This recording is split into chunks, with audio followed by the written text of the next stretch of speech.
Hello everybody, this is Hammer Striker here. Today I've got an assortment of the largest pistols that Glock makes. Please don't forget to check out our website. Go to our affiliates page. You'll find discount codes for things like Mantis Axe and Core belts, linked to that cool little bore light that we use for lighting up the barrels. Use those links. It will often save you money, never will cost you any additional money, and helps the channel. Thank you. 3 of these are in their competition series, and 1 of them is in their long slide series. But they're all big guns. They're all 8+ inches long, and they're all about the same dimensions otherwise, other than the length. But these are made either for competition or hunting or range days. Yeah, you could carry these, they'd be effective, but they're a lot bigger than most that you would want. So what I've got over here is, this is the 34. This particular one is a Gen 5, and this one is the only Gen 5 in the collection. And of the long slide and competition guns, it's the only one that currently has a Gen 5. I'm sure that'll change. If you're watching this video a year after I make it, that may no longer be true. But right now, as I'm making this video, this is the only one available in Gen 5.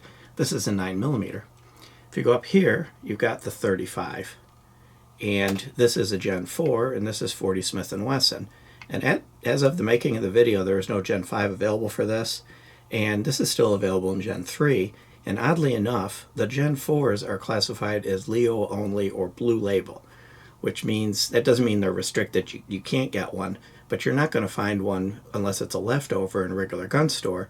But if you're either a law enforcement, first responder, or a member of GSSF, you can buy this at a decent discount in the blue label program. So that's kind of interesting. You can still get the Gen 3. If I move up to what I would say is the most powerful gun Glock currently makes, this is the 40. This one is in their long slide collection, not the competition collection. This is a Gen 4, and this is chambered in 10mm. And this is my hunting gun. So when I go out hunting, this is what I take with me. If you really are needing to take care of some serious problems, this one will get it done for you. And this one's also an MOS. At the moment, the only 40s that are available are MOS. So there isn't a non-MOS version of it. And when I get into the sights, there's some inconsistencies with which sights you get with which guns. So this one came with a fixed rear sight, it's a UDOT. Some of the other MOSs show to have a fixed sight, but the ones we've got here came with adjustable. So yeah, I think it varies depending on what they've got in stock and what sights they put on it. And if I move over to the newest one that we've acquired, but it's not a Gen 5, it's still a Gen 4, this is the 41, and it's chambered in 45 ACP. And this would be useful for competition because it has a real kind of a straight back, easy to control recoil. And it's actually kind of comfortable to shoot. It's bigger and heavier, so it's actually a good gun to shoot. So I'm not going to go into a lot of the nitpicky details on these because I've got full reviews, and we'll put links to the full reviews. But I'm going to talk about the differences and why you might pick one over the other. So the first thing I'll point out is all of the competition series, so it'd be the 34, the 35, and the 41, are about 8.15 inches long. They have 5.31 inch barrels. They're all 5.47 inches tall, and the Gen 5s are 1.34, so that'd be this guy back here in the slide width. And it's kind of interesting. All of the 9 and 40 357 SIGs in Gen 4s were 1.3 inch wide slides. All the Gen 5s in that same caliber family are 1.34. Which matches the larger guns. The 45s, 10mm always had the 1.34 inch slides, and now what you're seeing is that same thickness of the slide on the 940 and 357 SIGs as they kind of move forward. And in Glock, I think what they're trying to do is probably standardize things, get fewer variations of things that don't necessarily return a big gain. The biggest thing that'll affect is if you have a Gen 4 and you go to a Gen 5, some of your holsters may not work. Some can be adjusted, some may not, so that's something to consider. So I'll pick this one up here, which happens to be the 34. So this is chambered in 9mm. And this comes with a factory 17 round magazine. It's the same magazine that goes in a Glock 17. And all of the various magazines that will fit a Glock 17. So the 17 round that I've got in my hand and all the bigger ones and the ones that are kind of rounded shaped and all of those, they'll all work in this. So basically any Glock 17 mag will work in this.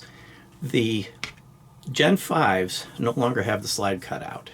And I'll show you when I pick up the 35. all of the 9 and 40 competition guns that were in the original Gen 4 series and still current Gen 4s have a cutout here on the slide, presumably to reduce the weight, which they've probably taken care of in other ways on this one, but also it allowed you to put in a ported barrel, which you can't do on this without having to actually cut the slide to allow for it. But none of the Gen 5s and none of the large frame guns, the 45 and the 10 millimeters, have that cutout in them. So this has the NDLC coating and everything you would expect from Gen 5.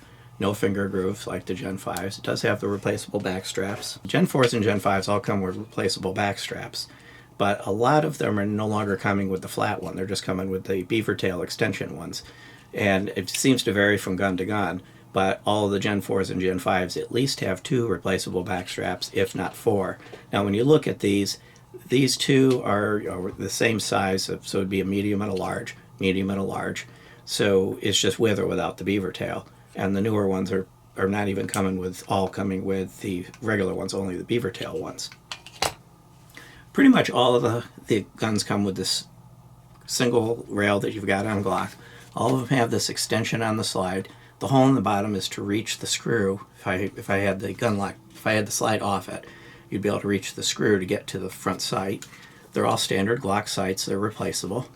You're either going to get a U-dot adjustable, height and windage, or you're going to get a U-dot fixed. And I'll show you one of those when I pick up the next one.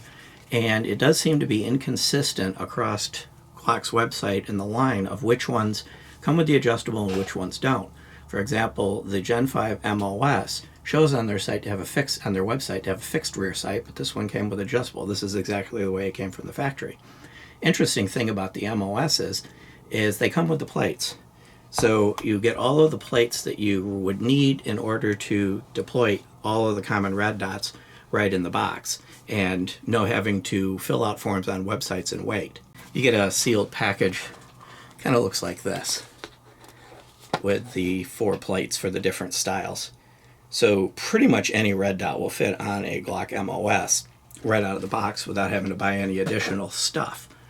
So I'm going to move up to the 34, which this one is chambered in 40 Smith & Wesson. And one thing I'm going to do at the moment, I'm going to move these two out of my way. They bumping my hands on them, and that'll give me a little more room to work. So the 35, I said 34 as I was picking it up, but it's a 35. It's chambered in 40 Smith & Wesson. This does have the cutout that the Gen 4's 9 and 40 competition guns have. The Gen 4s have the minus connector from the factory. Basically, it drops the trigger pull down to around 4.5 pounds. It's a Gen 4, so it has the 2-pin trigger block, and it has the replaceable back straps like I talked about before. Now this one has just a regular fixed Glock U-dot sight. But again, I think it'll all depend on what sight got put on it when you pick it up as you go through the various versions of these. So when you see it in the store, I mean the sight that's on it's the one that'll be on it, but there does seem to be an inconsistency between their website and reality. And this one I've actually taken out to competition. So when you're looking at these, the 9mm of course has better recoil characteristics than 40 just in general. The 40, however, is really popular with some of the more intense competition groups where they're actually going to load their own ammo. And what they can do is they can get the higher power factor, go up into the higher power factor category, download the 40, and get an even softer recoil than the 9mm. So these are still around and probably will still be around because there is a competition group that really likes 40 because of that. And they custom load to their exact specifications. Again, single slot rail. So if you're looking for general competition, you probably would go with the 9mm. If you're looking to get into more serious competition and you aren't going to buy one of the big expensive guns, you're wanting to use a Glock, you might be looking at this. This, I took the magazine out, and it comes with a 15-round magazine. And it'll also take the 16 and 22-round magazines. And similar to the 9mm, any of the Glock magazines that fit the full-size Glock 40 and bigger will work in this.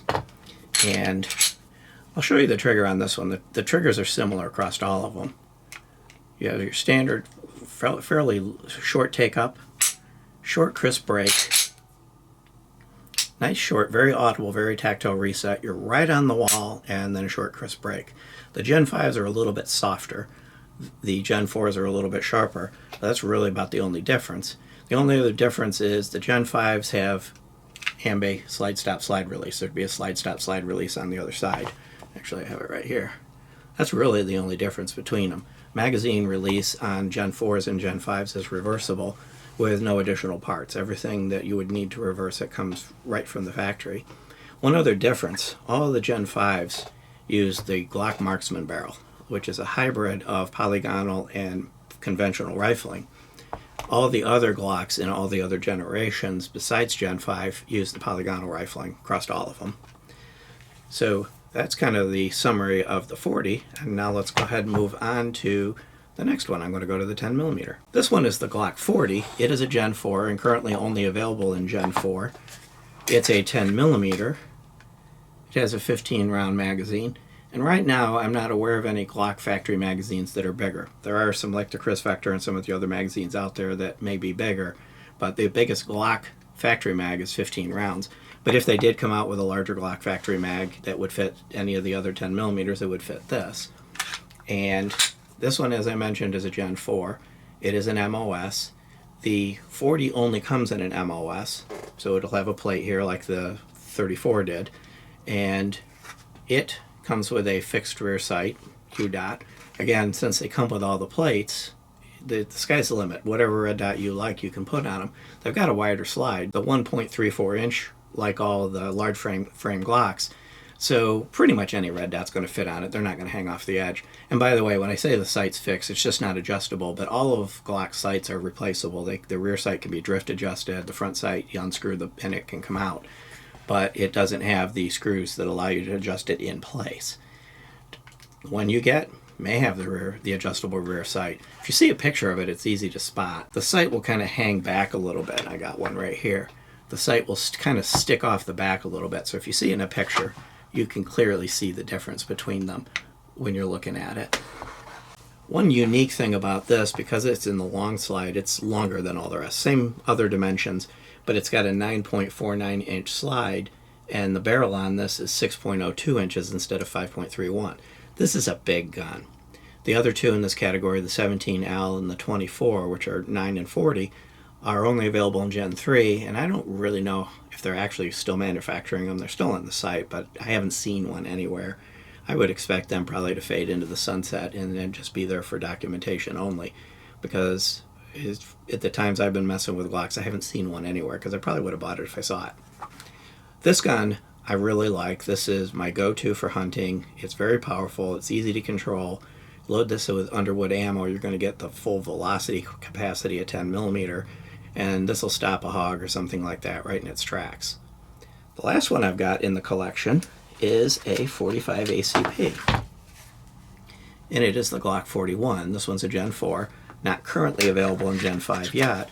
Has a 13-round magazine, and I'm not aware of any larger factory Glock mags, but again, like all the others, if Glock makes a bigger mag, it'll probably work in this without a problem.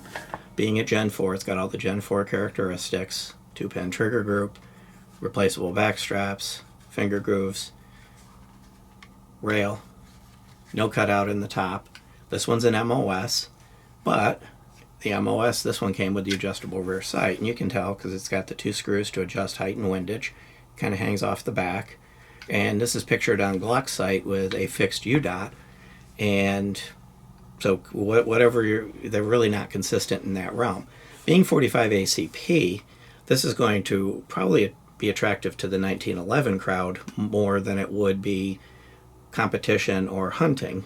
From a competition standpoint, 45 has a very straight back, kind of a nice recoil, and it's a big heavy bullet. So if it hits, for example, a steel plate or a popper, even if it doesn't get a perfect hit, it's got the mass that it probably will knock it down. So that might be one of the reasons why you may choose this for competition over the others. Overall, all of these are nice. They're all about the same size, so I'm going to find their magazines, put their magazines in them, make sure I get the right one. So that one is the 40, so I need the 40 magazine. Oddly enough, the 9mm magazine will actually go into the 40, it just won't work. But they're the same basic frame. 45. and the 10mm. So with a magazine in each one of them, I'll line them all up. And what you're going to see is they're all about the same size. Now, I got a little problem. I'm going to have to get a box because there's a red dot on the one that's going to obscure the height of the grip. So let me stop for a second, get something to put these on to lift them up all even, and then we'll resume. What better way to lift them and line them up than set them on a Glock box? But you'll see the 34, the 35, and the 41 are all the same dimensions. Other than that slightly thinner slide on the one, they're overall the same size. The grip height's the same on all of them. And the only difference is when you get to the 40, which is in that long slide family, you've got a much longer overall length. But for competition, hunting, and things like that, you really don't care. The weight of these isn't going to make a difference. The size of these isn't going to make a difference. And technically, if you could carry a Glock 17, you could carry one of these because the grips are the same as a Glock 17 overall. The only difference is the slide length. So really, it's going to come down to what is it you're wanting it for? Competition, light competition, a little more intense competition, hunting, or just for fun. That's going to drive which one you're going to pick because they all have worked equally well and been quite reliable. Beyond that, if you like our videos, please give us a thumbs up, share, subscribe, click that bell to be notified if you do. Check us out on Facebook, Patreon, Instagram, Twitter, Getter, Rumble, and now on Utreon. Thank you.